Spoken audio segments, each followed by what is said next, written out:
Hey y'all, it's James Neal here. Everybody's least favorite redneck, hanging out outside today, doing a little bit of brake work. I actually got the bleeder loose.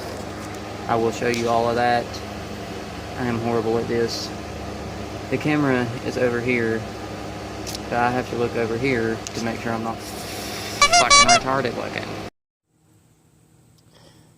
There she is with all her new pretty stuff on her, new ball joints, new tie rod ends and sway bar bushing.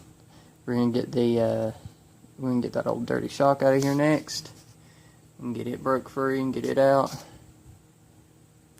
I'm gonna go ahead and put some good air shocks in here and see if they'll actually lift the front up. I don't know, an inch, half an inch. I'd be happy with an inch. That way we can go around places without scrubbing. That was under the that silver trim piece. Lovely, right? I tried rolling the fenders a little bit, and then that just kind of broke through. It'll be alright. We'll fix it later. All right, let's break these shocks loose.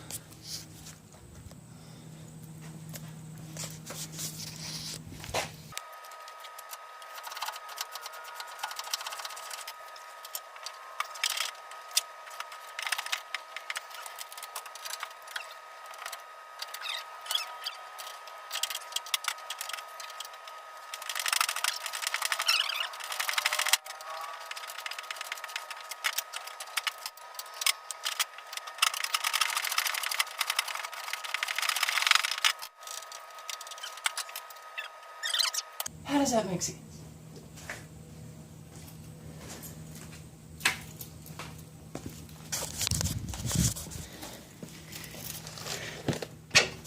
It hits. How does that make sense? Alright, you'll see it when it's done.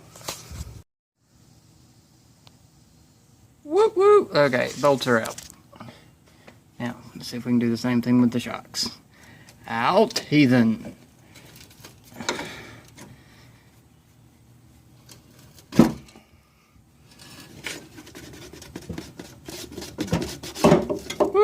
Okay,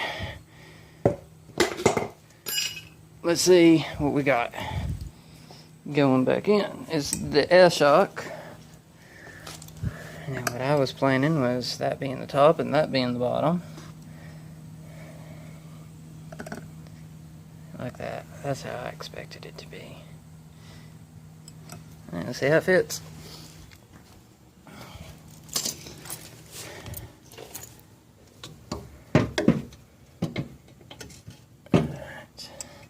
Run it forward with the airline coming forward. Oops. We're going to be right there in that area of the axle. Flip it around. We'll run it backwards. Up top. 5 washers maybe. Alright. Give me a few minutes to play with it. We'll see what we got. And I didn't need bolts. The stock bolts fit. Not too bad on the spacing. It is on. I have attached the airline, and I have determined that, well, I don't think I have enough to run from side to side and put a shredder valve anywhere decent.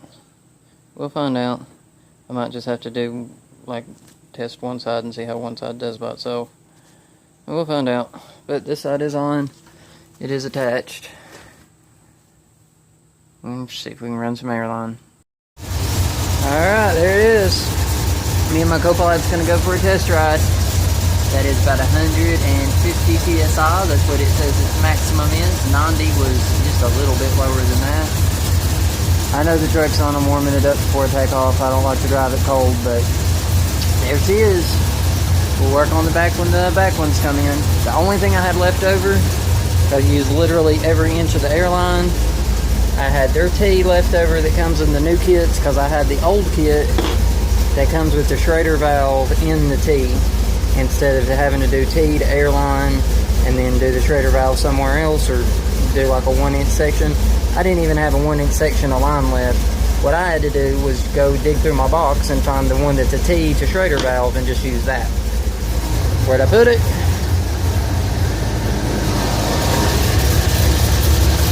Right there, under the front bumper. I figured that was a good place to put it. I can air it up real easy right there, let it down, whatever I want to do. Let's go right around and see how it does.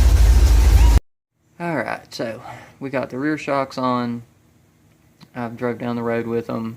I did 2 Schrader valves in the back, that way I could keep it from wallowing in corners. I put 90 pounds in, went down the road. It rides beautiful. I could probably get away with less than 90 pounds. The reason I did the 2 was so that if one side wanted to lift up higher than the other, I could fix that. And if it wanted to wallow in corners, it wouldn't wallow. Anyway, other than that, I today have messed with the brakes. And I did get them bled, and here's how I did it. I was really excited. I took a 9/32 socket, hit it moderately hard with my little chip hammer here, and got it onto the bleeder. Then I used my ratchet, turned it loose, pulled it loose, and then put my one-man bleeder kit on there. I really like these things because it has the tube in the bottom, and once the air goes in, it will not come back out. Once you see that you have no air bubbles in your line, you're good to go. Tighten back down your bleeder, hand tight or kind of tight, and then finish tighten with and I do recommend always using a 6-point socket on a 6-point bleeder. Don't use something like that to initially try to break loose a bleeder, or like that. You'll strip it if it's old and rusty and is going to give you crap. Use a 6-point and you'll be much better off. I drove that one on twice, tightened it back down, and then did the other side that would actually come loose. I use the actual 8mm stuff like you're supposed to. So, air shocks on front and back, brakes are bled, suspension is officially done. I can drive down the road and be happy with what I've done now. Thanks for watching, y'all. I appreciate it. Please hit that subscribe button. Maybe one day I'll give this thing a bath, and maybe one day I'll do something more exciting to this thing. I really do want to get the radio started on it, but it's real expensive to buy everything that I want to put in it.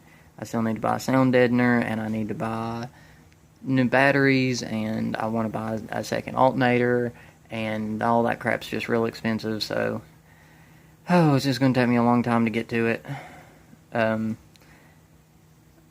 Maybe I can just start piecing it together and do a little bit here and there. But, like I said, suspension's done. I appreciate it, y'all. Let me know what you think. Let me know what I did right. Let me know what I did wrong. Hit that subscribe button for me and stay tuned.